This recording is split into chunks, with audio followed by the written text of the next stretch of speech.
రాష్ట్రంలో అలజడులు సృష్టించాలని, వైసీపీ అంటే రాష్ట్ర ప్రజలకి భయం అంటే ఏందో తెలియాలని జగన్మోహన్ రెడ్డి స్పష్టమైనటువంటి ఆదేశాలు ఇచ్చినట్టుగా అర్థమవుతూ ఉంది. ఏ నాయకుడైనా వాళ్ళ ప్రజల్ని సక్రమమైనటువంటి దారిలో నడిపించాలి. మీరు కనుక చూస్తే రాష్ట్రంలో కూటమి ప్రభుత్వం ఉంది, ప్రజలు దీవించి అధికారాన్ని ఇచ్చారు. అట్లాగే ఒక రాజకీయ పార్టీగా వైసీపీ ఉంది. గతంలో కూడా అనేకమైనటువంటి పార్టీలు ఉన్నాయి. ఎన్నికల సందర్భంగా ఎన్నికల్లో రకరకాల ఎత్తుగడలతోటి ముందుకెళ్తారు. ప్రజలు ఆశించి ఒకరిని అధికారంలో కూర్చోబెడతారు. అధికారంలో కూర్చున్నటువంటి వాళ్ళు ప్రజలకి మేలు జరిగే విధంగా పరిపాలన చేయాలి. ప్రతిపక్షంలో ఉన్నటువంటి వాళ్ళు వాళ్ళ తప్పులు వాళ్ళు తెలుసుకొని ప్రజలకి దగ్గరయ్యేటువంటి పనులు చేయాలి. దౌర్భాగ్యం ఏంటంటే ఆంధ్రప్రదేశ్లో జగన్మోహన్ రెడ్డి వచ్చిన తర్వాత పరిపాలనలో ఉన్నప్పుడు అరాచకాలే చేశాడు. ఇప్పుడు పరిపాలన కోల్పోయిన తర్వాత కూడా ఏమాత్రం బుద్ధి తెచ్చుకోకుండా అరాచకాలు సృష్టిస్తూ ఉన్నాడు, అరాచకాలకి ప్రేరేపిస్తూ ఉన్నాడు. ఎంత దారుణం అంటే ఒక ముఖ్యమంత్రిగా చేసినటువంటి వ్యక్తి తను పుట్టినరోజు చేసుకుంటూ ఉన్నప్పుడు రాష్ట్రంలో ప్రజలకి శ్రేణులకి ఒక పిలుపునివ్వాలి. అన్నదానాలు చేయండనో, రక్తదానం చేసి ప్రాణాలను కాపాడండనో, రోగుల దగ్గరికి వెళ్ళి పండ్లు ఫలాలు పంచండనో ఒక ఆదర్శమైనటువంటి పిలుపునివ్వాలి. కానీ జగన్మోహన్ రెడ్డి ఎలాంటి దారుణమైనటువంటి పిలుపునిచ్చాడంటే రాష్ట్రం మొత్తాన్ని కూడా భయభ్రాంతులు గురి చేయాలి. మనం అధికారంలోకి వస్తానే ఈ తెలుగుదేశం, జనసేన, బీజేపీ మనకి ఓట్లైనటువంటి ప్రజల మొత్తాన్ని కూడా నరికి పడేస్తామన్నట్టుగా ఒక సందేశాన్ని పంపించాలనే విధంగా చేసినట్టుగా కనపడతా ఉంది. మీరు చూడండి జగన్మోహన్ రెడ్డి పుట్టినరోజు సందర్భంగా ఏం జరిగిందో చూశారు కదా. ఇది ఒక్క చోట కాదు, ఆంధ్రప్రదేశ్లో అనేకమైనటువంటి చోట్ల మూగ జంతువుని రోడ్డు మీదకు తీసుకొచ్చి తలవారు కత్తులు తీసుకొని ఒక్క దెబ్బతోటి తలా మొండెం ఏరేటట్టు చేసి ఒక వికృతంగా ఆ రక్తాన్ని ఒక పిశాచికి గనక మనం అందించాలి, ఒక రాక్షసుడు గనక రక్తదాహం తీర్చాలి, అప్పుడు ఆ రాక్షసుడు మనందరికీ ఏదో అండగా ఉంటాడనే పద్ధతిలో చేతుల్లోకి రక్తం తీసుకొని జగన్కి రక్తార్పణం చేసి జై జగన్ జై జగన్ అని అరుస్తూ ఉన్నారు. ఇది ఒక చోట జరగల, రాష్ట్రం మొత్తం జరిగింది, అనేక చోట్ల జరిగింది. ఎందుకు జరిగింది ఈ పద్ధతి? మేము అధికారంలోకి వస్తే రపా రపా నరికేస్తామని చెప్పేసి కార్యకర్తల చేత మాట్లాడించారు. మేము 88 మ్యాజిక్ ఫిగర్ దాటిన వెంటనే రాష్ట్రంలో తెలుగుదేశం అన్నటువంటి వాడిని మొత్తాన్ని నరికి పడేస్తాము అని చెప్పేసి మాట్లాడారు. వీటికి జగను ప్రెస్ మీట్ పెట్టి ఏం చెప్తాడంటే, ఏమయ్యా రఫా రఫాని నరికితే తప్పేంటి? గంగమ్మ జాతరలో పొటేళ్ళని తీసుకొచ్చి తలలు నరికేస్తారు, తప్పేంది అని మాట్లాడినటువంటి రాక్షసుడు జగన్మోహన్ రెడ్డి. అంటే ఆ రోజు జగన్మోహన్ రెడ్డి గంగమ్మ జాతరలో మేకనో లేకపోతే పొట్టేలునో నరికితే తప్పేంటి, అలా జనాన్ని కూడా నరికితే తప్పేంటి అని అనబట్టే ఈరోజు వైసీపీ శ్రేణులు నడి రోడ్డు మీదకి మోగ జీవులను తీసుకొచ్చి అత్యంత క్రూరంగా ప్రజలందరూ చూస్తుండగా టీవీలు పెట్టుకొని సెల్ ఫోన్లో వీడియో చేస్తూ క్రూరంగా చంపి రక్తార్పణం చేయించుకుంటున్నాడు, రక్త అభిషేకాలు చేయించుకుంటున్నాడు. ఎవరు వాళ్ళంతా? ఎవరు? నేనేమంటున్నానంటే వాళ్ళు వైసీపీ కార్యకర్తలు అయితే ఉండొచ్చు, అది పోస్టర్ అట్ట పెట్టించండి. వైసీపీ కార్యకర్తలు అయితే ఉండొచ్చు. ఆంధ్ర రాష్ట్ర ప్రజలు అది కూడా ఉంచండి, ఆ పోస్టర్ ఉంచండి. ఏమని పెట్టాడు?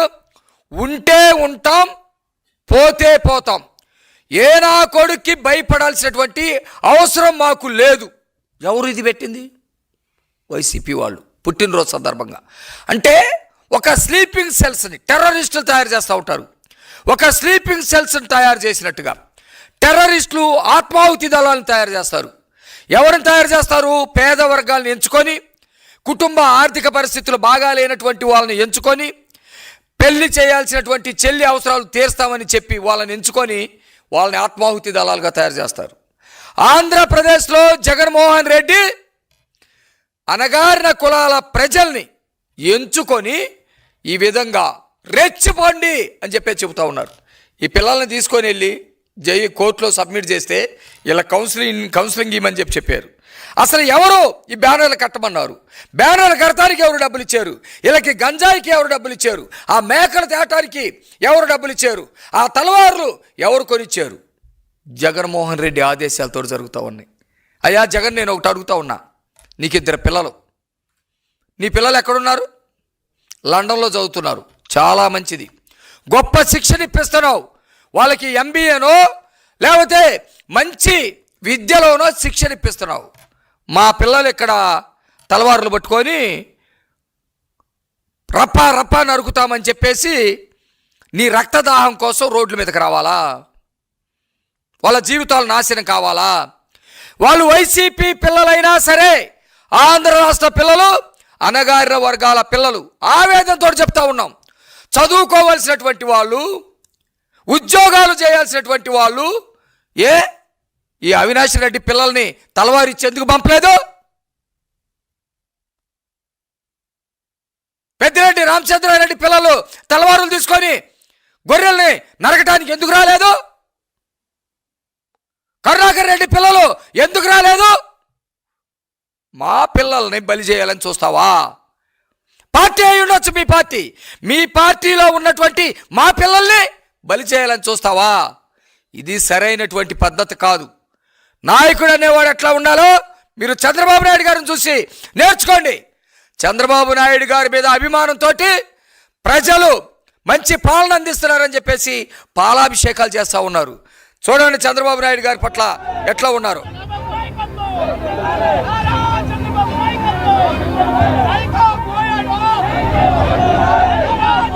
ఆపండి, అట్లా ఉంచండి. పాలాభిషేకాలు చేస్తూ ఉన్నారు. అది అట్లా ఆపండి, స్క్రీన్ మీద సౌండ్ ఆపండి. ఇది చంద్రబాబు నాయుడు గారి మీద ఉన్నటువంటి అభిమానం. అక్కడ జగన్మోహన్ రెడ్డి మా పిల్లలకి చదువులు లేకుండా చేతుల్లో తలవార్లు పెడతా ఉన్నాడు. ఇక్కడ చంద్రబాబు నాయుడు గారు దాదాపు 16,000 మంది డిఎస్సి ద్వారా ఉద్యోగాలు ఇచ్చారు. అక్కడ గొర్రెలు తీసుకొచ్చి మా పిల్లల చేత నరికిస్తూ ఉన్నాడు. ఇక్కడ మా లోకేష్ గారు కానిస్టేబుల్ ఉద్యోగాలు ఇచ్చి మా పిల్లల్ని ఉద్యోగస్తులు చేస్తూ ఉన్నారు. అక్కడ జగన్మోహన్ రెడ్డి మా పిల్లల చేత బ్యానర్లు కట్టించి ఎవడొస్తాడో రండిరా, నరికేస్తాం, చంపేస్తాం, అవసరమైతే మేము చచ్చిపోతాం అని చెప్పేసి మాట్లాడిస్తూ ఉన్నారు. ఇక్కడ కూటమి నాయకులు పిల్లల భవిష్యత్తు కోసం బ్రహ్మాండమైనటువంటి విద్యను తీసుకొస్తూ ఉన్నారు. విద్యా వ్యవస్థలో మార్పు చేస్తూ ఉన్నారు. రాష్ట్ర ప్రజలందరూ కూడా గమనించాలి. జగన్మోహన్ రెడ్డి రక్తదాహం ఏ స్థాయిలో ఉందో రాష్ట్ర ప్రజలందరూ కూడా గమనించాలి. చాలా ఆవేదన కలుగుతూ ఉంది.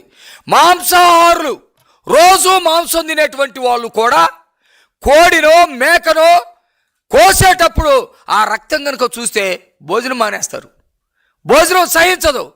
అలాంటిది నడి రోడ్డు మీద నువ్వు రక్తార్పణలు చేయటం, రక్తదాహాన్ని తీర్చుకోవటం, మా పిల్లల్ని దానిలో పెట్టడం అనేది సరైనటువంటి పద్ధతి కాదు. దీని మీద పవన్ కళ్యాణ్ గారు స్పందించారు, అద్భుతంగా స్పందించారు. రాష్ట్రం పట్ల ఒక బాధ్యత కలిగినటువంటి నాయకుడు అంటే పవన్ కళ్యాణ్ గారు. నేను ఒక తెలుగుదేశం పార్టీ కార్యకర్తగా ఉండి కూడా చెప్తా ఉన్నాను, రాష్ట్రాన్ని రక్షించడం కోసం అనేకమైనటువంటి నిర్ణయాలు తీసుకుంటా ఉన్నాడు. రాజకీయంగా అవసరమైతే తగ్గైనా సరే రాష్ట్ర ప్రజల భవిష్యత్తు గురించి ఆలోచిస్తూ ఉన్నాడు. అందుకనే నువ్వు రాష్ట్రంలో ఉన్నటువంటి ప్రజల్ని తప్పుదారి పట్టిస్తూ వాళ్ళ చేతికి గంజా ఇచ్చి, వాళ్ళ చేతికి తలారులు ఇచ్చి, వాళ్ళ చేతికి మేకలు గొర్రెలు ఇచ్చి నరికిచ్చి బ్యానర్లు కట్టించి నువ్వు వాళ్ళని జైలు పాలు చేయాలని చూస్తూ ఉంటే ఎట్టి పరిస్థితుల్లో నీ పరిపాలన రానివ్వనని చెప్పేసి పవన్ కళ్యాణ్ గారు మాట్లాడారు. అది బాధ్యత కలిగినటువంటి రాజకీయ నాయకుడి లక్షణం. నిజంగా నిన్ను ఎదుర్కోవాలంటే కొత్త కొత్త చట్టాలు తీసుకురావాలేమో. నువ్వు వాస్తవానికి ఇలాంటి పనులు చేసేటువంటి వాళ్ళందరినీ జైల్లో పెట్టడమే కాకుండా రోడ్డు మీద కాల్చేయాలనే నినాదాలు ఇప్పుడు వస్తూ ఉన్నాయి, అభిప్రాయాలు వస్తూ ఉన్నాయి. కానీ ఈ రాష్ట్ర ప్రజలు, విద్యార్థులు, యువత, మా ప్రజలు వీళ్ళని ఎట్లా కాపాడుకోవాలి? జగన్మోహన్ రెడ్డి చేతి నుంచి, జగన్మోహన్ రెడ్డి నేర వ్యూహాల నుంచి, జగన్మోహన్ రెడ్డి రక్త తర్పణం నుంచి, రక్తదాహం నుంచి ఎట్లా కాపాడుకోవాలని ఈరోజు కూటమి ప్రభుత్వం అంతా, కూటమి నాయకులంతా కూడా ఆలోచిస్తూ ఉన్నారు. మీరందరూ కూడా ఈరోజు ఆలోచించండి. మా యువ నాయకుడు లోకేష్ గారు చెప్పాడు, రెడ్ బుక్లో 3 పేజీలు మాత్రమే తీసాము, ఇంకా ఉందని. రెడ్ బుక్ అంటే రాజ్యాంగానికి ప్రతిరూపం. రాజ్యాంగపరంగా పరిపాలన చేయమని మీకు అవకాశం ఇచ్చినప్పుడు దాన్ని తప్పుదారి పట్టించి దళితుల గుండు కొట్టించినందుకు దానిలో పేర్లు ఉన్నాయి. మమ్మల్ని దళితులను చంపి డోర్ డెలివరీ చేసిన వాళ్ళ పేర్లు దానిలో ఉన్నాయి. కల్తీ సారా చేసి పేద వర్గాల్ని చంపినటువంటి వాళ్ళ పేర్లు ఉన్నాయి. ఇసుక దందా చేసినటువంటి వాళ్ళ పేర్లు ఉన్నాయి. ఇలాగా అనేకమైనటువంటి నేరాలు, ఘోరాలు చేసినటువంటి వాళ్ళ పేర్లు ఉన్నాయి. లోకేష్ అన్న గారికి నేను దండం పెట్టి చెబుతా ఉన్నా, అన్నా ఈ ప్రజలు ఎవరు కూడా ఏమీ అనుకోరు. జగన్మోహన్ రెడ్డిని శిక్షించాలని ప్రజలందరూ కూడా కోరుకుంటా ఉన్నారు. మిగతా పేజీలన్నీ వేగంగా తిప్పండి రాష్ట్రం కోసం. మిగతా పేజీలన్నింటిని కూడా కదిలించండి రాష్ట్ర ప్రజల భవిష్యత్తు కోసం, రాష్ట్రంలో ఉన్నటువంటి యువతని కాపాడుకోవటం కోసం. బాధ్యత కలిగినటువంటి పవన్ కళ్యాణ్ గారు, బాధ్యత కలిగినటువంటి లోకేష్ గారు ప్రకటనలు చూసి చాలా సంతోషం వేస్తూ ఉంది. ఈ రాష్ట్రం అంటే మట్టి కాదో మనుషులోయ్. ఈ రాష్ట్రం అంటే ప్రజలు, రాష్ట్రం అంటే భావోద్వేగాలు, రాష్ట్రం అంటే భవిష్యత్తు. ప్రజల యొక్క భవిష్యత్తుని నాశనం చేయటానికి ఒక సైకోగాళ్లాగా, యువత యొక్క జీవితాల్ని నాశనం చేయటానికి ఒక రక్తం మరిగిన రాక్షసుల్లాగా జగన్మోహన్ రెడ్డి వ్యవహరిస్తూ ఉన్నాడు. ప్రజలు ఇదంతా కూడా గమనించాలని చెప్పేసి ఇలాంటి వాటిని ఏ మాత్రం ప్రోత్సహించే పరిస్థితి లేదు. వీళ్ళని దండిస్తూ, వీళ్ళకి మెంటల్గా ప్రిపరేషన్ ఇస్తూ, వీళ్ళని ప్రోత్సహిస్తున్నటువంటి వాళ్ళ మొత్తాన్ని కూడా ఖచ్చితంగా జైలు పెట్టే రోజు తొందరలో ఉందని చెప్పేసి, జగన్మోహన్ రెడ్డి నీ పద్ధతి మార్చుకోకుండా మా పిల్లల యొక్క జీవితాలు తోటి కనుక నువ్వు వాడుకుంటే నీకు తగిన శాస్తి చేస్తామని చెప్పేసి ఈ సందర్భంగా జగన్మోహన్ రెడ్డిని హెచ్చరిస్తూ ఉన్నాను.